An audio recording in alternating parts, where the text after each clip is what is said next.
शंकर ओबड दोबड मातीचा अंतरात बोल नांदते बोल सांगते मोलाचा बोल सांगते मोलाचा असा हा माझा महाराष्ट्र राज्याचा आराध्य दैवत छत्रपती शिवाजीराजे भोसले.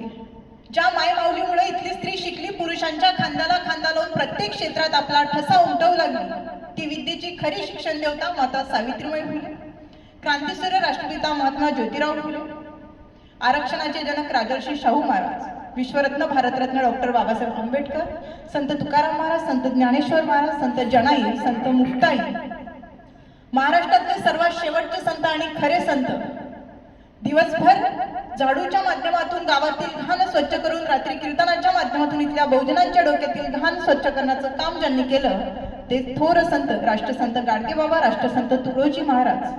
तसेच बहुजन समाजातील सर्व महामानवांना आणि महान स्त्रियांना मी कुमारी मोनिकाकडे तुमच्या सर्वांच्या टाळ्यांच्या आवाजात त्या ठिकाणी विनयशील अभिवादन करतो.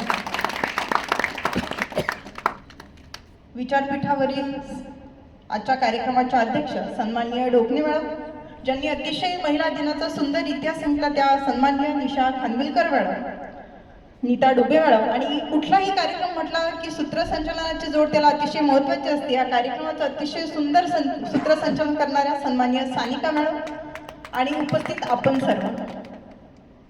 आज कार्यक्रमाचं निमित्त म्हणजे खऱ्या अर्थाने आज आंतरराष्ट्रीय महिला दिनाच्या औचित्य साधून आपण या ठिकाणी जमलेलो आहोत आणि आज महिलांचा सन्मान करत असताना महिला दिनावर व्याख्यान देण्यासाठी या ठिकाणी मी आवर्जून उपस्थित झाले.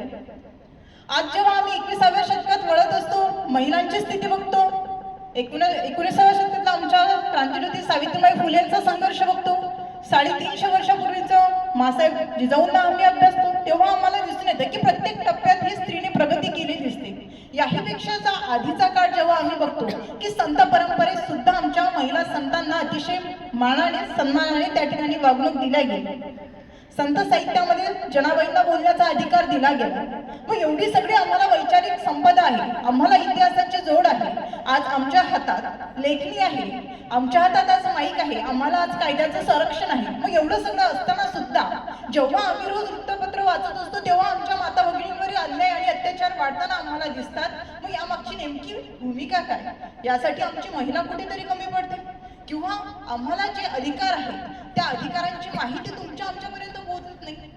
यावर आम्ही खऱ्या अर्थाने चिंतन आणि मंथन केलं पाहिजे, कारण हा समाज जर आम्हाला उभा करायचा असेल तर त्यासाठी सर्वात महत्त्वाचं योगदान जर कोणाचं असेल तर ते माझ्या घरातील आईचं आहे, माझ्यासारख्या तरुण मुलींचं आहे, माझ्या बहिणीचं आहे. मग ही आमच्या घरातील महिला आम्हाला समजून उमजून घेता आली पाहिजे आणि तिच्या पाठीमागे आम्हाला खंबीरपणे उभं राहता आलं पाहिजे. अंधश्रद्धा निर्मूलन समितीच्या वतीने हा कार्यक्रम आहे आणि मॅडमने बोलताना अतिशय सुंदर महत्त्वाचा मुद्दा सांगितला, तो म्हणजे असा की महिलांचं जास्त शोषण केलं जातं ते म्हणजे अंधश्रद्धेमध्ये. आणि याही पुढे जाऊन मला सांगायला आवडेल की शोषणाला बळी पडणारी ही महिला आहे. याही पेक्षा अंधश्रद्धेचा प्रचार आणि प्रसार जर जोमाने कोण करत असेल तर ती आमच्या घरातील माता भगिनी करते. कारण आमच्या शेजारच्या एखाद्या महिलेने एखाद्या अंधश्रद्धेचं कार्य केलं, ती जर एखाद्या बुवा बापूकडे जाऊन आली तर ती आजूबाजूच्या 10 महिलांना गोळा करते, त्यासाठी ती प्रवृत्त करते. मग अशाच पद्धतीचं जर आम्हाला कार्य करायचं असेल तर आम्हाला आता पुरोगामी विचारांचं बीजे आम्हाला समाजात रोवावी लागते. पुरोगामी विचारांचा बीज रोवून आम्हाला आमच्या महिलांना संघटित करावं लागेल आणि त्या विचाराला पुढे घेऊन जाता आलं पाहिजे. आम्ही फार कमी घटना अशा बघतो की आमचे पुरुष बांधव अंधश्रद्धेला बळी पडलेले आहेत. त्यापेक्षा जास्त घटना अशा असतात की आमच्या माता भगिनींचं त्या ठिकाणी शोषण झालेलं आहे आणि शोषणाचे विविध प्रकार पुन्हा आम्हाला आज दिसतात. काल नुकताच महिला आयोगामार्फत जो कार्यक्रम होता त्यात महिला आयोगाच्या अध्यक्षा सन्माननीय रुपालीताई चाकरकर यांनी अतिशय संवेदनशील विधान केलं आणि ते विधान जर कुठलं असेल तर आजची महिला पोथ्या आणि पुराणांमध्ये अडकण्यापेक्षा तिने संविधानाची कास धरली पाहिजे. खरं तर आपण त्याचा सन्मान केला पाहिजे, सत्कार केला पाहिजे. कारण आज जेव्हा एखादी मुलीची पाठवणी केली जाते तेव्हा आपण तिला सर्व आर्थिक गरजा पूर्ण होतील, भौतिक गरजा पूर्ण होतील, त्या सगळ्या वस्तू देतो.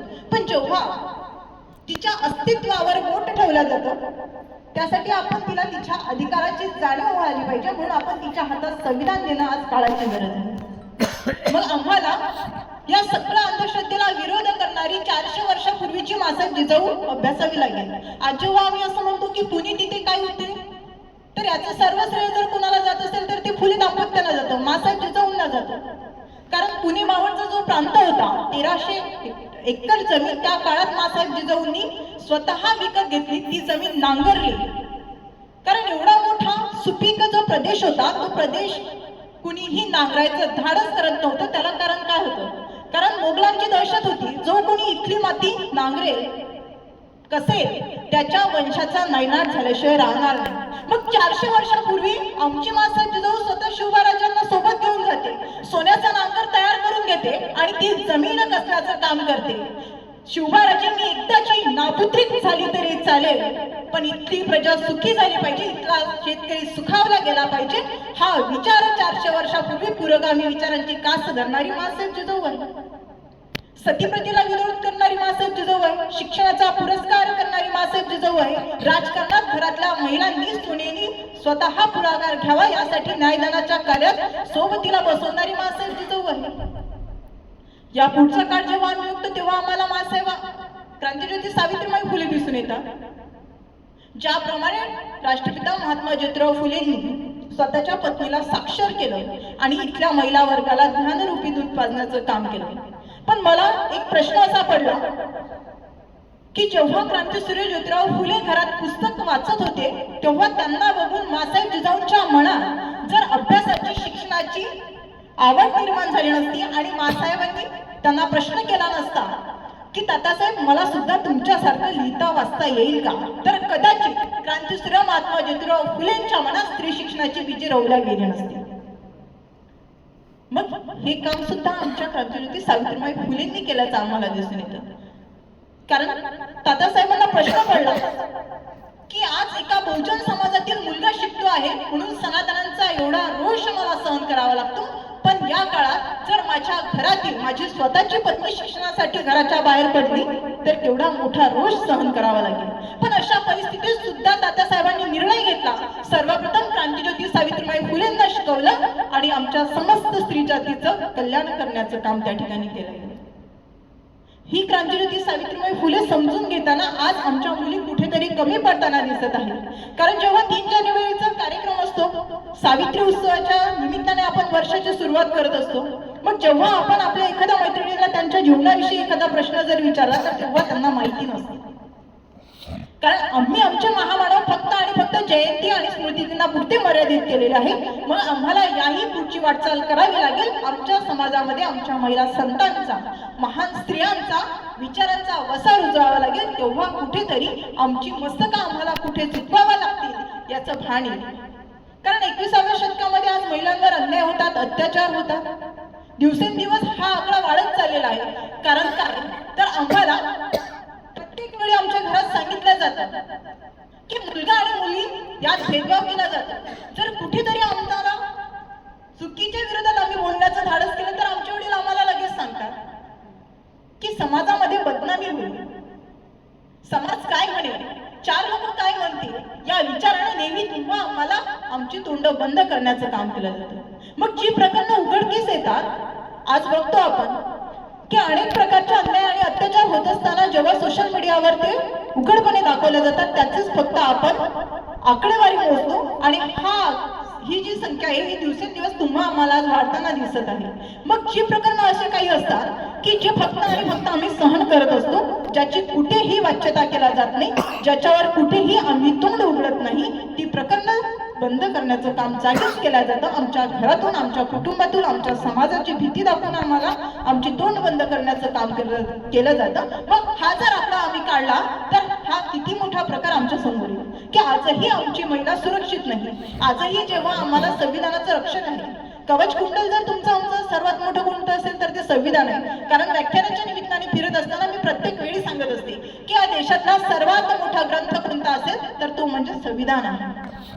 आणि आमच्या मुलांना समर व्हॅकेशन मध्ये आम्ही विविध ठिकाणी फिरायला नेतो, आम्ही नेलंच पाहिजे, पण त्यांच्या हातात आम्ही आमच्या महामानवांच्या आणि महान स्त्रियांची जीवनचरित्र दिले पाहिजेत. कारण त्यांना समजलं पाहिजे की जे आज आम्ही जगत आहोत जे आज आम्हाला शिक्षणाची गंगा आमच्या घरापर्यंत पोहोचलेली आहे, जे आज आम्हाला भौतिक सुखसुविधा मिळालेल्या आहेत, यासाठी कोणाचं योगदान आहे तर ते डॉक्टर बाबासाहेब आंबेडकर तुम्हाला आम्हाला समजले पाहिजे, छत्रपती शिवराय आम्हाला समजले पाहिजे, राजर्षी शाहू महाराज तुमच्या आमच्या घरात आज पोहोचले पाहिजे. कारण जोपर्यंत आम्ही आमच्या पुढच्या पिढीला विचार देणार नाही तोपर्यंत पुढच्या पिढीला आम्हाला सांगावं लागेल की आमचे महान नायक कोण आहे. नाहीतर आज जेव्हा आम्ही बघतो सोशल मीडियाच्या माध्यमातून आम्ही आज व्यक्त होताना दिसत आहोत आणि आम्हाला वरवरचं ज्ञान भेटतं. खरं तर फेसबुक आणि व्हॉट्सअप ही जी काही युनिव्हर्सिटी आज गाजत आहे आणि आम्ही त्याला बळी पडतो आहोत. अनेकदा आम्हाला चुकीचा इतिहास सांगितला जातो पण लगेच आम्ही ते कॉपी पेस्ट करतो आणि पुढच्या ग्रुपवर टाकत असतो किंवा स्टेटसला टाकतो आणि तेच वाचून आम्ही कुठेतरी बोलताना त्यावर व्यक्त होताना दिसत आहोत. पण आम्हाला मुळाशी जावं लागेल, इतिहासाच्या खोलात जावं लागेल आणि तो इतिहास आम्हाला समजून घ्यावा लागेल. तेव्हाच खऱ्या अर्थाने आमची माता भगिनी साक्षर होईल. कारण आज आम्ही फक्त शिक्षित झालेलो आहोत, कारण आम्हाला लिहिता आणि बोलता येते, आम्हाला वाचता येते, पण त्यावर आम्ही विचार करत नाही, त्यावर आम्ही चिंतन करत नाही. म्हणून आम्ही काय लिहितोय, आम्ही काय बोलतोय, आम्ही काय वाचतोय यावर आम्हाला चिंतन करावं लागेल, मंथन करावं लागेल आणि स्वतःची भूमिका घ्यायला शिकावं लागेल. आज आम्ही बघत असतो की आमच्या समाजामध्ये अनेक शिकलेल्या महिला आहेत, अनेक उच्चपदस्थ महिला आहेत, पण आम्ही जेव्हा समाजाच्या कुठेतरी कल्याणासाठी बोलण्याची भूमिका घेण्याची गरज असते, मग ते समाजकारण असू द्या, राजकारण असू द्या किंवा वैज्ञानिक क्षेत्र असू द्या, तेव्हा बोलणाऱ्या पुढाकार घेणाऱ्या महिला फार कमी दिसतात. मग डॉक्टर बाबासाहेब आंबेडकर असं म्हणतात की कुठल्याही देशाची प्रगती जर आम्हाला मोजायची असेल तर त्या देशातील महिलांच्या प्रगतीवरून मोजावी लागेल. मग आज भारताला आम्ही जेव्हा बघतो की भारत देशाला मातेची उपमा दिली जाते, मग क्रांतीज्योती सावित्रीबाई फुले असं म्हणतात की महिला ही पूजनीय वस्तू नाही, तर महिलेचा सन्मान करा, तिला समान अधिकार द्या आणि पुरुषांबरोबर तिला प्रत्येक क्षेत्रात संधी देण्याचं काम करा. मग आज हे होताना दिसते का? काही अंशात बदल झाला हे तुम्हाला आम्हाला आज मान्य करावंच लागेल. पण याही पुढची परिस्थिती जेव्हा आम्ही बघतो, जेव्हा भारताचा अभ्यास करायचा लागेल तर आम्हाला खेड्यातच जावं लागेल आणि तिथली जर महिला आजही बघितली तर आजही ती घराच्या उंबरठा ओलांडण्याचं धाडस करत नाही. कारण तिच्या मनावर सतत सांगितलं जातं की चूल आणि मूल एवढंच तुमचं विश्व आहे आणि त्या विश्वातच तिला रममान करण्यासाठी सतत त्याच पद्धतीचे विचार तिला रुजवल्या जातात, त्या घरात तशा पद्धतीची वागणूक भेटते. म्हणून आम्हाला यापुढे जावं लागेल आणि तिथपर्यंत पोहोचून आम्हाला हा विचार ठेवावा लागेल. कारण आम्हाला आमच्या देशाला जर साक्षर महिला द्यायची असेल, सुशिक्षित महिला द्यायची असेल आणि एका पुरोगामी विचाराची, पुरोगामी समाजाची निर्मिती करायची असेल तर आम्हाला सुसंस्कृत समाजाची निर्मिती करावी लागेल आणि त्यासाठी तुमचं आमचं योगदान देणं फार महत्वाचं आहे. कारण अनेकदा व्याख्यानाला जात असताना आम्हाला दिसून येते की ज्यांच्याकडे आम्ही व्याख्यानासाठी जातो, खरं तर हा अनुभव जास्त 3 जानेवारीचा असतो, कारण तेव्हाच बरोबर मार्गशीर्ष महिना सुरू असतो आणि व्याख्यानाचं आयोजन असतं आणि तेव्हा अशी परिस्थिती येते की ज्या आयोजकांकडे आम्ही जातो त्या घरातच आम्हाला महिला मार्गशीर्ष महिन्याचं व्रत करण्याचं आम्हाला दिसून येतं. मग ही जी पोथी आहे हा वाचण्याचा अधिकार कोणी दिला तर क्रांतीज्योती सावित्रीबाई फुलेंनी दिला. आमचा धर्म कोणता आहे त्या धर्माचं आम्ही निश्चितच पालन केलं पाहिजे, पण ती पोथी वाचण्याचा अधिकार ज्या माईंनी दिला तिचं सुद्धा स्मरण करणं तेवढंच गरजेचं असतं. कारण त्या पोथीमध्ये स्पष्ट उल्लेख आहे, तो म्हणजे असा की उतू नये, मातू नये, घेतला वसा टाकू नये. मग आता माझ्या माता भगिनींना विनंती असेल की आम्ही उठणार नाही, मातणार नाही, घेतला वसा टाकणार नाही, पण तो वसा आम्हाला कुठला घ्यायचा असेल तर तो वसा आम्हाला घ्यायचा आहे जिजाऊंच्या विचारांचा, क्रांतीज्योती सावित्रीबाई फुलेंच्या विचारांचा, माता रमाईच्या ताब्याचा, अहिल्याबाई होळकरांच्या शौर्याचा. हा वसा आम्ही जोपर्यंत घेणार नाही, की विचारांचं दान जोपर्यंत आम्ही आत्मसात करणार नाही, तोपर्यंत फक्त आणि फक्त महिला दिनाचं, महिला सन्मानाचं, महामानवांच्या नावावर फक्त आम्ही उदो करणारे असो. म्हणून आम्हाला आमचे महामानव आता डोक्यावर घेऊन चालणार नाही, तर डोक्यात घ्यावा लागेल. आम्हाला त्यात विचार आत्मसात करावे लागतील आणि त्या विचारांचं पायी होण्यासाठी आम्हाला 365 दिवस त्यानुसार आचरण करावं लागेल. कारण आम्ही आज आचरण करताना दिसत नाही, आम्ही आज फक्त आणि फक्त बोलताना दिसतो. कारण आज जेव्हा आम्ही आमचं व्हॉट्सअप बघतो आम्हाला असंख्य मेसेज असतात, ते म्हणजे महिला दिनाच्या शुभेच्छांचे. पण या विरोधात जर गेल्या 2-3 दिवसानंतर आम्ही परिस्थिती बघतो तर खऱ्या अर्थाने आम्हाला आमचा समाज असे अनुभव देत नाही. मग एक दिवस आमचा सन्मान करून चालणार नाही, तर आम्हाला 365 दिवस माता भगिनींचा सन्मान करावा लागेल, तिचा आदर करावा लागेल. कारण तुम्ही आम्ही आज लोकांनी प्रवास करणारे आहोत, तुम्ही सगळेजण नोकरी करणाऱ्या महिला, आम्हाला अनेक ठिकाणी असे अनुभव येत असतात की त्यात कुठेतरी महिलांना दुय्यम स्थान देण्याचं काम केलं जातं. कारण काय, तर कधीतरी तुमच्या स्त्रीत्वाचा भांडवल केला जातं, कधीतरी तुम्हाला आपला म्हणून हिनवलं जातं, पण आपलं स्त्रीत्व हे आपलं दुय्यमत्व नाही. स्त्रीत्व हे खऱ्या अर्थाने पावित्र्य आहे आणि याची जोपर्यंत तुम्ही आम्ही दखल घेणार नाही तोपर्यंत हा समाज दखलेस पात्र होणार नाही. कारण आज प्रत्येक पुरुषांना आम्हाला सांगावं लागतं की महिला सुद्धा पुरुषांच्या बरोबरीने काम करते, त्याहीपेक्षा सरस काम करते. कारण आज एक महिला जेव्हा कामावरून घरी येत असते तेव्हा ती कामावरून घरी कामासाठीच परत येत असते. म्हणून पुरुषांपेक्षाही महिला एका पटीने सरस आहे असं म्हणायला हरकत नाही. मग हे आम्हाला स्वतःला आता या समाजाला सांगावं लागेल की महिला दीन नाही, महिला दीन आहे. म्हणून जेव्हा हा विचार मनामध्ये आला की आजही महिलांना अशा पद्धतीची वागणूक दिल्या जाते, म्हणून ते महिला दीन आणि दीन यातला फरक लक्षात घेऊन तो एक लेख लिहिण्याचा छोटासा प्रयत्न केला.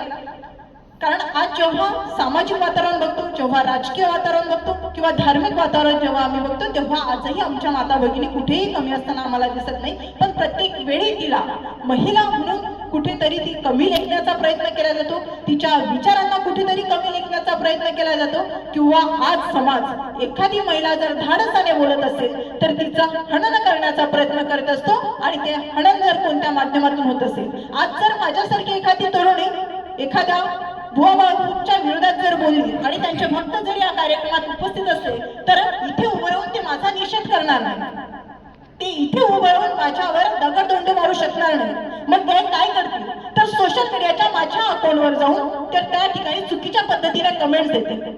कारण जर कुठल्याही महिलाला जर रोखायचं असेल, जर तिच्या प्रगतीला तुम्हाला आडकाठी बनायचं असेल तर सर्वात मोठं शस्त्र जर आज पुरुषांच्या हातात कुठलं असेल तर ते म्हणजे सोशल मीडिया आहे. आणि सोशल मीडियाच्या माध्यमातून ते चरित्र हनन करण्याचा प्रवास करत असतात. कारण सावित्रीबाई फुलेंना जेव्हा शिक्षणासाठी घराच्या बाहेर पाऊल टाकलं तेव्हा समाज कंटाळांनी दगडमाती फेकली. आज तोच प्रवास आहे, फक्त भूमिका बदललेली आहे. सोशल मीडियापर्यंत तो प्रवास येऊन पोहोचलेला आहे. म्हणून सोशल मीडियाच्या माध्यमातून आपल्याला आपली जाणीव करून देत असताना अतिशय जाणीवपूर्वक बोलावं लागेल, अभ्यासपूर्ण आपली विचारांची मांडणी करावी लागेल आणि इथल्या प्रस्थापितांना सुद्धा तोंड देण्याची आपली सर्वांची तयारी असली पाहिजे. कारण एक जो काही समाजातील विस्थापित घटक आहे त्या विस्थापित घटकाला जर आजही तुम्हाला या प्रगतीपासून रोखायचं असेल तर तुम्ही त्यांना अंधश्रद्धेच्या खाईत सहज ढकलू शकता. तुम्ही त्यांना आजही बुवा बापूंची भीती दाखवू शकता. आजही तुम्ही त्यांना विविध प्रकारच्या धार्मिक परंपरेत त्यांना गुंतवून ठेवू शकता. पण जोपर्यंत तुम्ही त्यांच्या हातात संविधान देणार नाही, तुम्ही त्यांच्या हातात शिवचरित्र देणार नाही, तुम्ही राष्ट्रपिता महात्मा ज्योतिराव फुलेंचा अखंड त्यांच्या हातात देणार नाही, तोपर्यंत त्यांना त्यांच्या विचारांची दिशा आणि समाजाची दशा समजणार नाही. आज आमची महिला दीन नाहीये, आज महिला दीन आहे. मग एवढं सगळं असताना सुद्धा जेव्हा तुम्ही आम्ही एखादी सिरियल बघतो तेव्हा जर आम्ही आमच्या घरातलं वातावरण जर बघितलं आणि माहेरची साडी हा जर चित्रपट टीव्ही चॅनलवर जर सुरू असला तर आमच्या घरातील ज्या आजी आहेत त्यांना असं वाटतं की आमच्या घरात अशीच सून असली पाहिजे. कारण आमच्या मनावर ते बिंबवलं गेलं की महिला ही सुशिकच असली पाहिजे, तिने हे सगळं सहन केलं पाहिजे. आणि मग तुमच्या आमच्या मनात एकच असतं की दुभंगली धरणी माता फाटले आकाश ग, कधी संपणार नाही तुझा वनवास ग. आणि हे कायम तुमच्या आमच्या मनावर बिंबवण्याचं काम इथल्या व्यवस्थेने केलं आहे. म्हणून आमच्यावर होणाऱ्या अन्याय आणि अत्याचाराच्या विरोधात तुम्ही आम्ही बोलण्याचं धाडस करत नाही, ही सर्वात मोठी शोकांतिका आहे. मग आज आम्हाला ह्या धर्माच्या समाजाच्या प्रस्थापित लोकांनी ज्या काही अनिष्ट चालीरीती तुमच्या आमच्या मनावर बिंबवण्याचं काम केलेलं आहे, ह्या चौकटी कुठेतरी ओलांडाव्या लागतील. धाडसाने घराच्या बाहेरचा उंबरठा तुम्हा आम्हाला आज ओलांडावा लागेल आणि येणाऱ्या पिढीला तुम्हा आम्हाला मिलिंद जोशींच्या शब्दात सांगावं लागेल. ते म्हणजे असं की तिमिरातुनी तेजाकडे उदयाकडून क्षितिजाकडे जळणाऱ्या दिव्याची वाट होतो, झेपक एक क्षितिजाकडे, झेपक एक क्षितिजाकडे. कारण आज आम्ही बघतो की आज आमची महिला अवकाशात जाऊन संशोधन करते. आज आमची महिला गावची सरपंच ती या देशाची राष्ट्रपती पदापर्यंतचा प्रवास करते.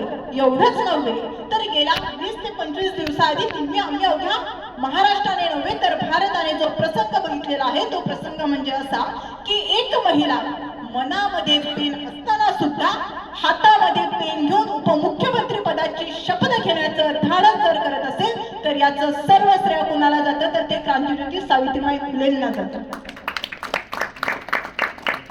म्हणून आज आम्हाला आमच्या विचारांच्या कक्षा रुंदाव्या लागतील. आज आम्हाला पोथी पुराण वाचण्यापेक्षा आम्हाला संविधान वाचावं लागेल. आज आम्हाला आमच्या महिलांसाठी जे काही कायदे आहेत ते कायदे आम्हाला वाचावे लागतील. हिंदू कोडविल तुम्हा आम्हाला आज वाचावं लागेल. आज जेव्हा व्याख्यानाच्या निमित्ताने फिरत असताना अनेक सरकारी ऑफिसमध्ये सुद्धा व्याख्यानासाठी जात असताना संयुक्त जयंतीच्या निमित्ताने अनेक सरकारी नोकरी करणाऱ्या महिला म्हणत असतात की त्यांच्या बाबासाहेबांची जयंती आहे. मी अनेकदा हा अनुभव घेतलेला आहे. आणि आमची सर्वात मोठी चूक कुठे होते तर आम्ही आमच्या आडनावावरून जाती आजही शोधतो. आम्ही आजही आमच्या महामानवांना आणि महान स्त्रियांना महान संतांना सुद्धा जाती जातीत विभागण्याचं काम करतो. जोपर्यंत आमच्या डोक्यातून जात ही जात नाही तोपर्यंत पुरोगामी समाजाची आम्ही अपेक्षा करणं चुकीचं आहे. ज्या डॉक्टर बाबासाहेब आंबेडकरांनी सर्व महिलांना समान अधिकार दिला, सर्वांना समान संधी देण्याचं काम केलं, त्या डॉक्टर बाबासाहेब आंबेडकरांना आजही आम्ही जातीतच फक्त बांधून ठेवण्याचं काम करतो. ही शोकांतिका आहे. आणि हा अनुभव खरं तर खेड्यापाड्यात जेव्हा व्याख्यानासाठी जातो तेव्हा येत नाही. जेव्हा मुंबईसारख्या मेट्रो सिटीमध्ये आम्ही व्याख्यानासाठी फिरत असतो तेव्हा हा अनुभव अनेकदा येतो. कारण मुंबईसारख्या शहरामध्ये मोठ्या ठिकाणी कार्यक्रम घेणं शक्य नाही, तर छोट्या छोट्या सोसायटीमध्ये सुद्धा कार्यक्रम होत असतात. आणि सोसायटीतील ज्या महामानवांना जी लोक मानतात नेमका तोच वर्ग आपल्यासमोर उपस्थित असतो. मग यासाठी आमच्या घरातील माता जबाबदार आहे. कारण माझी आई जी काही अनुकरण करत असेल, माझी आई जी काही वागत असेल, पोथी पुराण वाचत असेल, कुठल्या देवाधर्माचं जर काही करत असेल तर त्यांचं अनुकरण मी करते, माझी येणारी पुढची पिढी करेल. म्हणून अनिष्ट चालीरीतींना पुढे नेणारी आणि त्याचा प्रचार आणि प्रसार करणारी कोण असेल तर ती आमच्या घरातील आई आहे. म्हणून सर्वप्रथम आमच्या आईने साक्षर होणं गरजेचं आहे. आणि हेच डॉक्टर बाबासाहेब आंबेडकरांनी ओळखलं, हेच क्रांतिसूर्य महात्मा ज्योतिराव फुलेंनी ओळखलं. म्हणून क्रांतिसूर्य ज्योतिराव फुले असं म्हणतात की जिच्या हाती पाळण्याची दोरी ती जगाचा उद्धार करेल. म्हणून महिलांच्या शिक्षणासाठी त्यांनी विशेष प्रयत्न केले. क्रांतिज्योती सावित्रीबाई फुलेंनी लढा दिला. डॉक्टर बाबासाहेब आंबेडकरांनी कायद्याची चौकट संरक्षण आम्हाला दिलं. आणि आज जेव्हा आम्ही बघतो की ज्या फुलेंच्या महाराष्ट्रात महिलांचा सन्मान केला जातो, ज्या फुलेंच्या महाराष्ट्रात जिजाऊंचा सन्मान केला जातो, महिला संतांचा सन्मान केला जातो, त्याच महाराष्ट्रात आजही 66% मुली शिक्षणापासून वंचित आम्हाला दिसतात. म्हणजे 21व्या शतकात हा फार मोठा प्रकार आहे की 66% म्हणजे आम्ही शिक्षणापासून कितीतरी पट मागे आहोत. आजही जेव्हा आम्हाला पुरोगामी महाराष्ट्र म्हणून आम्ही सगळा भारतभर जो दिंडोरा पिटत असतो त्यात कुठेतरी हे पर्सेंटेज फार कमी होताना आम्हाला दिसत आहे. मग आज आमची महिला संत परंपरेत संत संमेलन जेव्हा भरायचं आणि त्या संत संमेलनाचं अध्यक्षपद जर कोणाकडे होतं तर ते संत शिरोमणी सावता माडाकडे होतं. आणि त्यात जनाबाई स्वतःचं मत मांडायचं. त्याच्या पुढचा काळ जिजाऊंचा आहे, त्याच्या पुढचा काळ क्रांतिज्योती सावित्रीबाई फुलेंचा आहे, त्याच्या पुढचा काळ जेव्हा आम्ही बघतो ताराबाई शिंदेंचा आहे की 1975 हे वर्ष जेव्हा महिला वर्ष म्हणून युनेस्कोकडून साजरा केला गेला, त्यात ताराबाई शिंदेंच्या स्त्री पुरुष समानता या ग्रंथाची दखल घेतली गेली आणि महिलांवर लेखन झालं पाहिजे, स्त्री पुरुष समानतेवर बोलल्या गेलं पाहिजे हा विचार त्या ठिकाणी मिळवण्याचं काम 1975 साली केलं. पण आज जेव्हा आमच्या आजीच्या पाया माझ्यासारखी एखादी तरुणी पडली तर माझ्या आजीच्या तोंडातून शब्द बाहेर पडतात, सौभाग्यवती भव अष्टपुत्री भव. आणि तेच जर माझा भाऊ जर पाया पडला तर माझी आजी सहज सांगेल की यशस्वी हो, गुणवंत हो, यशवंत हो. मग माझ्या आयांना सांगणं आहे की मुलगा आणि मुलगीमध्ये भेदभाव करू नका. जर मुलाला तुम्ही यशवंत होचा आशीर्वाद देत असतात, तर त्याचबरोबर मुलींना सुद्धा द्या. मुलींना सुद्धा तेवढाच आपुलकीने सन्मानाने आमच्या घरात वागणूक दिली पाहिजे. आणि आमच्या मुलांना आज आम्ही सांगितलं पाहिजे की बेटा, तुला हवं ते सर्व मिळो, तुझी प्रत्येक इच्छा पूर्ण व्हावी, पण परस्त्रीकडे बघताना तुझी नजर मात्र शिवाजीच व्हावी. कारण आज जरी कायद्याने तुम्हा आम्हाला संरक्षण दिलं असलं तरीही जोपर्यंत आमच्या घरातील मुलांवर संस्कार होणार नाही तोपर्यंत महिलांवरील अन्याय आणि अत्याचाराचा हा जो काही चढता क्रम आहे हा उतरता क्रम होण्यास मदत होईल. म्हणून आमच्या घरातील संस्कार होणं फार महत्वाचं आहे. आमच्या आईने आज कुठल्या धर्मग्रंथामध्ये अडकण्यापेक्षा आज आम्ही आमचा राष्ट्रग्रंथ वाचला पाहिजे. आज आमच्या आईने कुठली चुकीच्या प्रथेला वाव देण्याआधी शहानिशा केली पाहिजे. मुलींकडून ते समजून घेतलं पाहिजे आणि मुलींना सुद्धा पुरोगामी विचार देण्याचं काम केलं पाहिजे. कारण नवरात्रोत्सवाच्या निमित्ताने तुम्ही आम्ही सगळेजण नवरंगाच्या साड्या आज घालत असतो. माझा त्याला अजिबात विरोध नाही, कारण मी सुद्धा माझ्या आईला आवर्जून करून सांगते की आज लाल कलर आहे, उद्या निळा आहे, परवा पांढरा कलर आहे. कारण आज आमची परिस्थिती बदललेली आहे. ज्या सावित्रीबाई फुलेंनी शिक्षणाची चळवळ उभी केली त्या माईंना नेसण्यासाठी फक्त 2 लुगडे होती. आज तिच्या लेकींकडे कपाट भरलेलं आहे आणि आम्हाला विचार पडतो की त्या कार्यक्रमात ती साडी घातली ती रिपीट नको, आता आपण दुसरी घालूया. एवढं सदन तुम्ही आम्ही आज सर्वजण झालेलो आहोत. पण हा सगळा आम्ही जे काही आर्थिक सक्षम झालेलो आहोत याची मुहूर्तमेढ आमची माई आहे, याचं सर्व श्रेय आमच्या माईंचं आहे. मग एवढं सगळं होत असताना आम्ही विचार सुद्धा त्या पद्धतीने ठेवले पाहिजे. कारण नवरात्राच्या उत्सवामध्ये आम्ही हा उत्सव साजरा करत असताना अनेक अंधश्रद्धा तुमच्या आमच्या घरामध्ये राबवल्या जातात. कारण आम्ही आमच्या माता वगैरे बघत असतो की देवीचा नवस म्हणून आम्ही अनवाणी चालणार आहोत. आम्ही उपवास केले पाहिजे कारण त्याच्या मागे वैज्ञानिक कारण आहे. पण आम्ही जेव्हा अनवाणी चालत असतो, आम्ही त्या रंगाचं पालन करत असतो, ही हौसमौज करून ठीक आहे.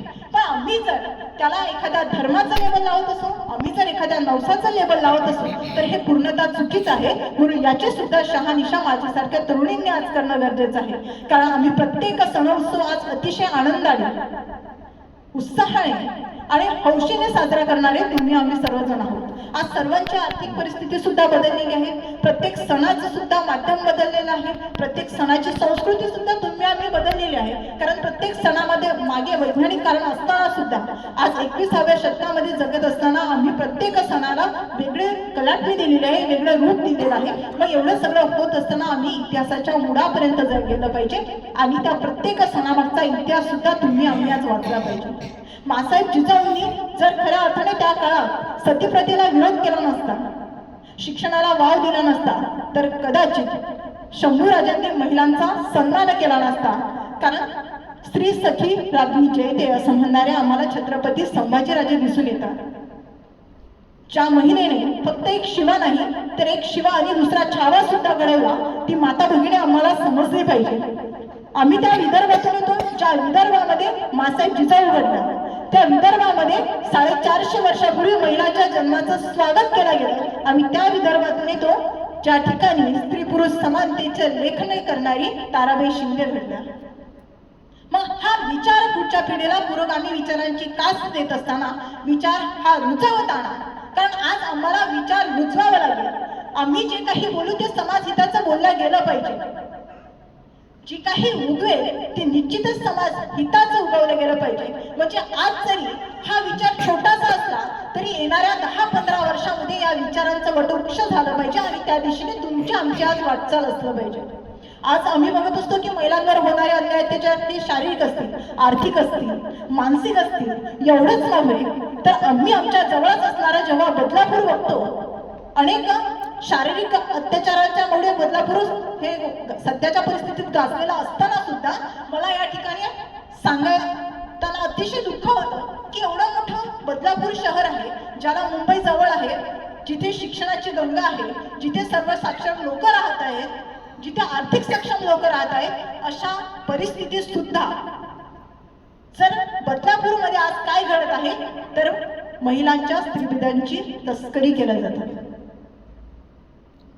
महिलांच्या स्त्रीविधांची तस्करी हे एकदा ठीक आहे, पण एकदा ती महिला खऱ्या अर्थाने त्याकडे जर वळली किंवा तिला स्वतःहून त्या ठिकाणी पैशाचा आमिष दाखवून तिला वळवल्या जाते किंवा तिच्या घरातून तिला दबाव दिला जातो, यावर सुद्धा आम्ही विचार केला पाहिजे. आणि एक स्त्रीबीज हे 25,000ला विकलं जातं आणि एक महिला ही स्त्रीबीज 50 वेळा विकते, म्हणजे 12.5 लाखासाठी महिला आपलं शारीरिक नुकसान करून घेते. मला नाही वाटत की कुठलीही महिला पैशासाठी असं काही करत असेल. मग तिच्यावर तिच्या घरातील दबाव असेल, तिच्यावर कुठला तरी तिला गुलाम बनवण्याचं काम केलं जात असेल किंवा तिला कुठला तरी धाक दाखवला जात असेल. मग बदलापूर सारख्या शहरामध्ये जर अशा पद्धतीची अवस्था आहे, मग जो काही मागास भाग आहे, जो काही मेळघाट सारखा भाग आहे, जो काही आदिवासी भाग आहे, आदिवासी पाड्या आहेत, या ठिकाणी महिलांची परिस्थिती कशी असेल यावर आम्ही आज विचार करणं खऱ्या अर्थाने गरजेचं आहे. मग अशा वेळेस आम्हाला प्रश्न पडतो की महिला दिन हा साजरा करावा की करू नये. मग अशा वेळेस आम्हाला प्रश्न पडतो की ज्या महाराष्ट्राला संस्कृती आहे, महिला संतांचा महिला पुरोगामी विचारांचे ज्या ठिकाणी आम्हाला देण आहे, आम्हाला इतिहासाचा वारसा आहे, अशा महाराष्ट्रामध्ये पुरुष वर्गाकडून शुभेच्छा स्वीकाराव्यात की स्वीकारू नये. महिला दिनावर आम्ही बोलावं की बोलू नये. महिला दिनाच्या निमित्ताने तुम्हा आमचा उदो केला जातो, अनेक पुरस्कार आमच्या नावावर देण्याचं काम केलं जातं. तेव्हा खऱ्या अर्थाने जेव्हा अशा पद्धतीच्या महिलांचा या ठिकाणी अत्याचाराला बळी पडत आहेत, अन्यायाला बळी पडत आहेत, त्या ठिकाणी आम्ही जाऊन प्रबोधन करणं गरजेचं आहे. त्यांना पुरोगामी विचारांच्या माध्यमातून समाजाच्या प्रवाहामध्ये आणणं गरजेचं आहे. त्या ठिकाणी शिक्षणाची कास धरणं गरजेचं आहे, त्या ठिकाणी शिक्षणाची बीजे लावणं गरजेचं आहे. आणि पुन्हा एकदा जिजाऊ सावित्री अहिल्याबाईंच्या लेकींना पुढे यावं लागेल. कारण स्त्री म्हणून आम्हाला कमजोर समजू नका, हे ठणकावून सांगणारी आम्हाला अहिल्याबाई होळकर समजले पाहिजे. मराठ्यांचं स्वराज्य 28 वर्ष पेलून धरणारी अहिल्याबाई होळकर समजली पाहिजे. कारण मनगटावरील बांगडी फुटली, पण मनगटाच्या जोळावर आणि तलवारीच्या टोकावर मराठ्यांचं साम्राज्य टिकून ठेवणारी अहिल्याबाई होळकर आहे. मग आज आमच्या मुलींना हा विचार द्यावा लागेल.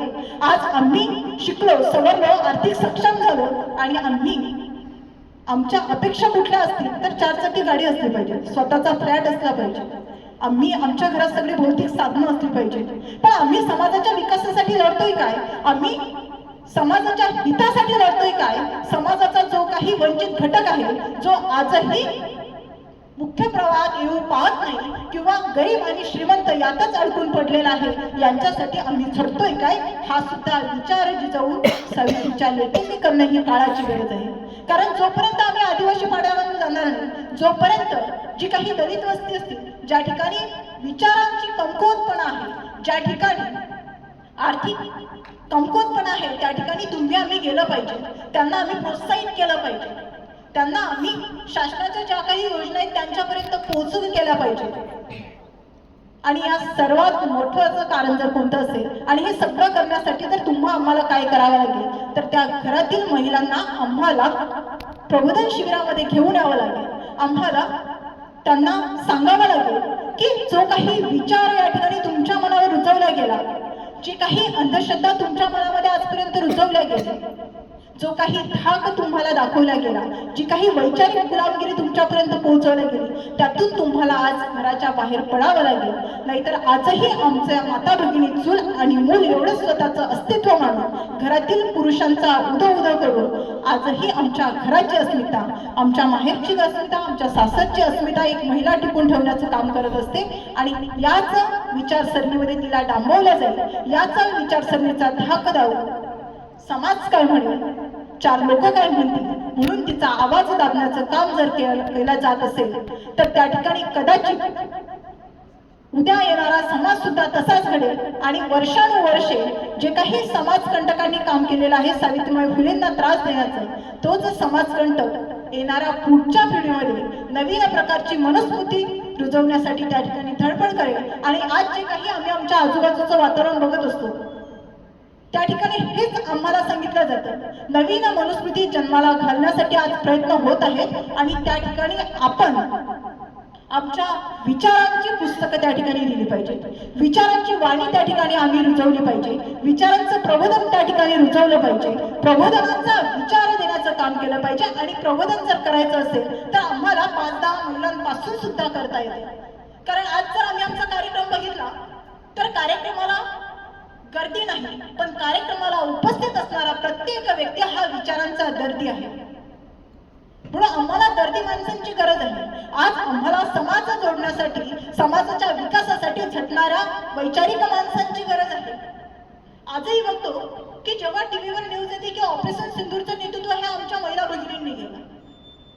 मग महिलांनी केलं यासाठी आम्ही फार अभिमानाने स्टेटस लावतो. पण याचीच दुसरी बाजू जेव्हा आम्ही बघतो तेव्हा दिसून येते की ऑपरेशन सिंदूरचं नेतृत्व करणारी एक महिला हिंदू आहे आणि एक महिला मुस्लिम आहे. मग आम्ही खऱ्या अर्थाने आम्ही स्वतःला पुरोगामी विचारांचा मालक समजू नये. आम्ही पुरोगामी विचारांचे आहोत असं आम्ही स्वतःला समजू नये. कारण धर्मात जाती जर आम्ही आमच्या कर्तृत्वात महिलांच्या प्रगतीची मोजमाप पट्टी फुटपट्टी जर आम्ही लावत असू तर आजही आम्ही वैचारिक मागास आहोत असं म्हणायला हरकत नाही. मग आज आमची महिला ऑपरेशन सिंदूर करू शकते. पण जर 19व्या शतकात क्रांतिज्योती सावित्रीबाई फुले आणि राष्ट्रपिता महात्मा ज्योतिराव फुलेंनी ऑपरेशन साक्षरता केलं नसतं तर कदाचित तुमच्या आमच्यासारखी महिला आज या ठिकाणी येऊ शकली नसती. आम्ही आज बोलण्याचं धाडस केलं नसतं, आज आम्ही नोकरी करण्याचं धाडस केलं नसतं. म्हणून हा विचार आम्हाला रोवावा लागेल. आणि पुन्हा एकदा सांगते की आम्हाला वाचावं लागेल, आम्हाला वैचारिक लेखन करावं लागेल. आज आमच्या बहिणी अतिशय सुंदर रील्स बनवतात. आज आमच्या घरातील आया सुद्धा सुंदर मनोरंजनासाठी रील्स बनवतात. त्यातून आपण अभिनय करत असतो आणि अभिनयाच्या क्षेत्रात सुद्धा आम्ही प्रगती केलीच पाहिजे. पण आज खऱ्या अर्थाने गरज आहे की आम्ही रीलच्या माध्यमातून सुद्धा प्रबोधन करू शकतो आणि प्रबोधनासाठी आम्ही बोललं पाहिजे. कारण आज सोशल मीडिया असं माध्यम आहे की आम्ही सेकंदात लाखो लोकांपर्यंत पोहोचू शकतो. मग आम्हाला खरा इतिहास पोहोचायचा असेल तर आम्ही सांगितलं पाहिजे. 30 सेकंदाच्या रीलच्या माध्यमातून एखादा मुद्दा आम्ही समजून दिला पाहिजे. आम्ही शिवाजी महाराज सांगितले पाहिजे, आम्ही संभाजी राजे सांगितले पाहिजे, आम्ही अहिल्याबाई होळकर सांगितली पाहिजे, आम्ही रमाई सांगितली पाहिजे. कारण विश्वरत्न डॉक्टर बाबासाहेब आंबेडकरांना फक्त भारतभर नाही तर जगभर सिम्बॉल ऑफ नॉलेज म्हणून त्यांच्या कार्याचा गौरव केला जातो. पण डॉक्टर बाबासाहेब आंबेडकरांच्या लेखणीला शाई पुरवणारी माता रमाई आजही आमच्या समाजापासून वंचित आहे. ती माता रमाई पुन्हा आम्हाला समजलेली नाहीये. मग आज आमच्या मुलींची जबाबदारी आहे की ही माता रमाई आम्हाला पुढच्या पिढीला देता आली पाहिजे. कारण यशवंत मनोहर जेव्हा लिहितात माता रमाईविषयी त्यात एक वाक्य फार सुंदर आहे. ते असं लिहितात की फक्त कामापुरतं लिहिता आणि वाचता येणारी माता रमाई. जेव्हा डॉक्टर बाबासाहेब आंबेडकर इंग्लंडला असतात तेव्हा एक पत्र लिहिलं आणि त्या पत्रात सांगते की जोपर्यंत तुमची रामू जिवंत आहे तोपर्यंत तुमच्या संसाराचा काटेरी मुकुट खाली ठेवणार नाही.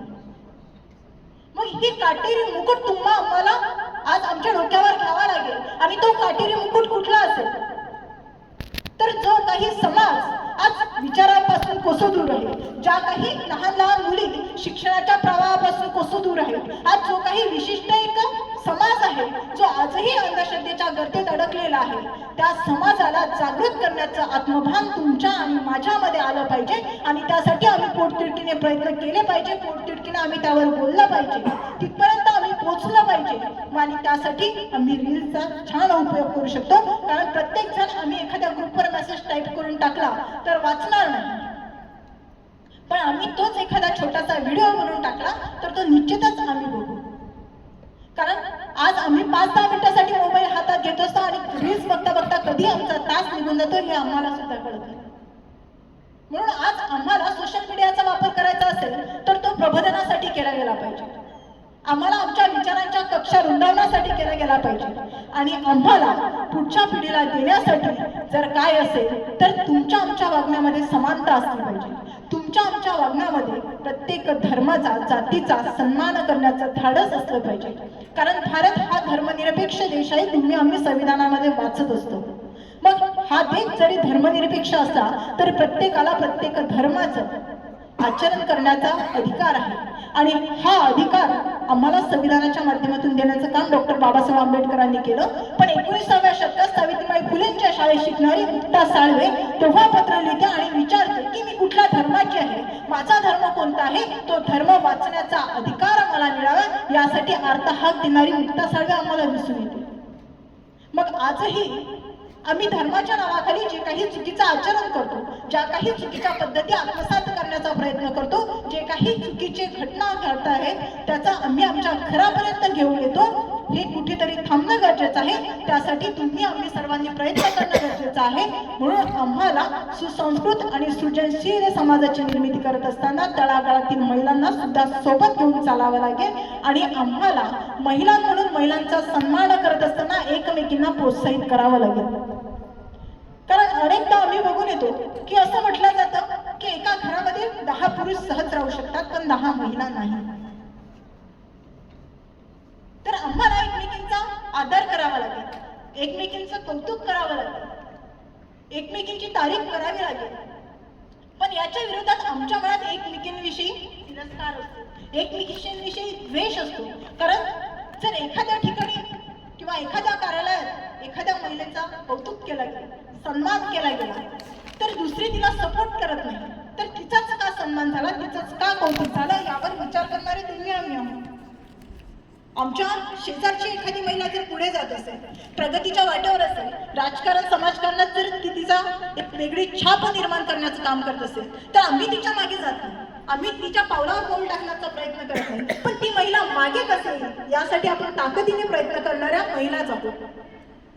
कारण आज जरी या ठिकाणी एखाद्या महिलेचा सन्मान झाला तरी तिचं तोंडावर कौतुक केलं जाईल, पण तिला मागे खेचण्यासाठी कुजबूज यंत्रणा ही आमच्या महिलांची फार जोमाने कामाला लागलेली असते. पण हे कुठेतरी आज थांबणं गरजेचं आहे आणि आमच्या महिलांनीच महिलांचा सन्मान करायला शिकलं पाहिजे, महिलांनीच महिलांच्या प्रगतीसाठी पुढाकार घेतला पाहिजे आणि आमच्या आजूबाजूच्या ज्या काही महिला आहेत त्यांना या प्रवाहात आणण्यासाठी सर्वांनी प्रयत्न केला पाहिजे. जोपर्यंत आम्ही एक महिला म्हणून दुसऱ्या महिलांचा सन्मान करणार नाही, आम्ही तिचं मनापासून कौतुक करणार नाही, तिची प्रगती आम्ही स्वीकारणार नाही, तोपर्यंत इथली पुरुषसत्ताक पद्धती इथल्या महिलांना स्वीकारणार नाही. म्हणून खऱ्या अर्थाने जर महिलांना महिलांची प्रगती करायची असेल, महिलांना महिलांचा सन्मान करायचा असेल आणि या भारताच्या नकाशावर ज्याप्रमाणे या भारताला माताचा दर्जा दिलेला आहे, या भारतातील सर्व माता भगिनींचा जर आम्हाला वसा, विचारांचा वसा, कार्याचा वसा, कृतीचा वसा हा जर आम्हाला ठसा उठवायचा असेल तर निश्चितच तुम्ही आम्ही प्रयत्नशील असणं आज खऱ्या अर्थाने गरजेचं आहे. म्हणून ती मुलगी आहे, ती बाई आहे म्हणून तिला न हिणवता आज ती म्हणजे घराचं मांगल्य आहे, ती म्हणजे घराचं अस्तित्व आहे, ती म्हणजे या महाराष्ट्रात एक शिवा आणि दुसरा छावा घडवणारी मासाहेब जिजाऊ आहे, ती म्हणजे राष्ट्रपिता महात्मा ज्योतिराव फुल्यांच्या पाठीशी असणारी खंबीर महिला म्हणजे क्रांतिज्योती सावित्रीबाई फुले आहे, ती म्हणजे भीमराव रामजी आंबेडकर, ती विश्वरत्न भारतरत्न डॉक्टर बाबासाहेब आंबेडकरांचा प्रवास करणारी, विश्वरत्नापर्यंत पोहोचवणारी माता रमाई आहे, मराठ्यांचं स्वराज्य पेलणारी ती म्हणजे अहिल्याबाई होळकर आहे, ती म्हणजे तुम्ही आहात, ती म्हणजे मी आहे. या तिचा सन्मान तुम्ही आम्ही खऱ्या अर्थाने आज केला पाहिजे आणि तिच्या सन्मानासाठी अशा पद्धतीच्या कार्यक्रमात तिनेच खऱ्या अर्थाने मोठ्या संख्येने उपस्थित राहिलं पाहिजे. ही खऱ्या अर्थाने येणाऱ्या पुढच्या काळाची गरज आहे. कारण 21व्या शतकात आज ती फार बदललेली आहे, ती सर्व क्षेत्रात फार पुढे गेलेली आहे. ती सावित्रीची लेक म्हणून, जिजाऊची लेक म्हणून फार स्वाभिमानाने अभिमानाने प्रत्येक क्षेत्रात पुरुषांपेक्षा सरस कामगिरी करत आहे. तिने एवढंच नव्हे तर आमच्या पोशाखात सुद्धा आज परिवर्तन झालेलं आहे. कारण नऊवारीतील आमची आजी आज आमची आई साडीवर आलेली आहे, आमच्यासारख्या तरुणी आज सलवार सूट जीन्स टॉपवर आलेले आहे. म्हणजे आम्ही पोशाखात परिवर्तन केलेलं आहे, पण आम्ही विचारात परिवर्तन केले काय हा खऱ्या अर्थाने सर्वात महत्त्वाचा मुद्दा आहे. म्हणून ज्याप्रमाणे तुम्ही आम्ही पोशाखात परिवर्तन केलेलं आहे त्याचप्रमाणे तुम्ही आम्ही आजच्या दिनी शपथ घेऊया की आम्ही विचारात सुद्धा परिवर्तन करू, येणाऱ्या पिढीला आम्ही परिवर्तनवादी विचार देऊ आणि आम्हाला हा काळ बदलावा लागेल, हे जग बदलावं लागेल. आणि याचं धाडस जर कोणात असेल तर हे धाडस तुमच्या आणि माझ्यासारख्या असंख्य तरुणींमध्ये आहे. हा भारत तरुणांचा देश आहे. म्हणून या तरुणांची युवा शक्ती, क्रयशक्ती, वैचारिक शक्ती या देशाच्या हितासाठी असली पाहिजे, या देशाच्या प्रगतीसाठी असली पाहिजे, या समाजाच्या उन्नतीसाठी असली पाहिजे. म्हणून आम्हाला या देशात सर्वांना सोबत घेऊन ज्याप्रमाणे छत्रपती शिवाजी राजांनी सर्व जाती धर्मातील लोकांना फक्त मावळ्याच शब्दाने संबोधलं आणि या सर्व जाती धर्मातील लोकांचा सन्मान केला, त्यांना सुद्धा आम्हाला या प्रवाहात आणावं लागेल। आज खऱ्या अर्थाने जेव्हा व्याख्यानासाठी फिरते तेव्हा असं सावित्रीच्या लेखी जेव्हा मी म्हणत असते तेव्हा आमच्या माता भगिनींच्या चेहऱ्यावर शून्य भावना असतात, पण जेव्हा मी म्हणते की या ठिकाणी उपस्थित असणाऱ्या सर्व लाडक्या बहिणी, तेव्हा आमची चेहरे फुललेली असतात। पण आम्ही आमचा इतिहास वाचला पाहिजे की छत्रपती शिवाजी महाराजांच्या काळात जेव्हा आम्ही बघतो की लष्कर भरती केला जायची, मग घरातील कर्ता पुरुष हा सैन्यासाठी होता, घरातील कर्ता पुरुष हा युद्धासाठी लढायला जायचा। मग घरात असणाऱ्या महिलांच्या हाताला उद्योग काय, घरात असणाऱ्या मुलांच्या महिलांच्यासाठी उदरनिर्वाहाचं साधन काय? तर सर्व जाती धर्मातील महिलांना, सर्व खेड्यापाड्यातील महिलांना एकत्रित करून मासाहेब जिजाऊंनी त्यांच्यासोबत हितगुज केलं, चर्चा केली। घरातील कर्ता पुरुषाला लष्कर भरतीमध्ये भरती होण्यासाठी प्रेरणा देण्यासाठी घरातील महिलांच्या मनावर बिंबवल्या गेल्या आणि एवढ्यावरच न थांबता 10-10, 15-15 महिलांचे गट तयार केले आणि सर्व महिलांना संघटित केले आणि त्यांना प्रशिक्षण दिलं। प्रशिक्षण कुठलं दिलं? तर शेतीचं प्रशिक्षण दिलं, युद्धासाठी लागणारी जी काही छोट्या मोठ्या वस्तू आहेत ते बनवण्याचं प्रशिक्षण दिलं, तलवारीच्या मुठी तयार करण्याचं प्रशिक्षण दिलं, तलवारीच्या म्याने सजवण्याचं प्रशिक्षण दिलं, घोड्यांची खोगीर सजवण्याचं प्रशिक्षण त्या ठिकाणी देण्यात आलं। आणि या बदल्यात त्या महिलांना काय मिळायचं तर एका महिन्याला 14 होल सोनं, 14 होल सोनं म्हणजे 50 ग्रॅम सोनं एका महिन्याला एका महिलांना देण्याचं काम मासाहेब जिजाऊ करायचे। हा शिवरायांचा शिवचरित्र आहे, म्हणून त्या काळात कुठल्याही शेतकऱ्यांना आत्महत्या केल्याचं आज दिसून येत नाही। आणि आज आमच्या जिजाऊ सावित्रीच्या लेकी लाडक्या बहिणी म्हणून महिन्याला एवढ्या महागाईच्या काळात 1500 रुपये घेतात। मग यावर सुद्धा आम्ही आज विचार केला पाहिजे। आम्ही म्हणून पुन्हा एकदा सांगते की आम्ही इतिहासाच्या मुळाशी गेलो पाहिजे, आमच्या हिताचं काय त्याचा आम्ही निश्चितच स्वीकार केला पाहिजे। आम्ही आज बोलके नव्हे तर बोलते झालं पाहिजे, आम्ही आज डोळस झालं पाहिजे। हाच खऱ्या अर्थाने महिला दिन असेल आणि म्हणून महिलांचा सन्मान एक दिवसापुरता न होता 365 दिवस महिलांचा सन्मान झाला पाहिजे। महिलांना सुद्धा मुख्य प्रवाहात आणला गेला पाहिजे आणि आम्हाला ज्याला लिहिता येतं त्याने लिहिलं पाहिजे, ज्याला बोलता येतं त्याने बोललं पाहिजे आणि ज्याला लिहिता येत नाही, ज्याला बोलता येत नाही त्यांनी निश्चितच जे काही समाजाच्या हितासाठी लढाई लढत आहेत त्यांच्या पाठीशी खंबीरपणे उभं राहिलं पाहिजे। हाच खऱ्या अर्थाने महिला दिन असेल आणि नाहीतर महिला दिनच राहील। म्हणून आम्हाला दिन राहायचं नाही तर महिला दिनच साजरा करायचा आहे। आज आम्हाला सक्षम व्हायचं आहे, साक्षर व्हायचं आहे, प्रत्येक क्षेत्रात आम्हाला आमच्या कर्तृत्वाचा ठसा उमटवायचा आहे, एवढंच या ठिकाणी सांगते। आणि या ठिकाणी मला तुम्ही बोलावलं, खरं तर सर्वजण वयाने अभ्यासाने सर्व क्षेत्रात आपल्या पारंगत असणारी माणसं आहेत, तरी सुद्धा मला ऐकून घेतलं, माझा सर्वांनी सन्मान केला, त्याबद्दल आपल्या सर्वांच्या ऋणात राहू इच्छिते। आणि विचारपीठाची रजा घेत असताना या ठिकाणी एवढंच म्हणेन, सामर्थ्य या शब्दाचा आणि अर्थ या जगण्यास दे, जे सत्य सुंदर सर्वथा आजन्म त्याचा ध्यास दे, आजन्म त्याचा ध्यास दे। जय जिजाऊ, जय शिवराय, जय ज्योती, जय क्रांती, जय संविधान, जय भारत। धन्यवाद।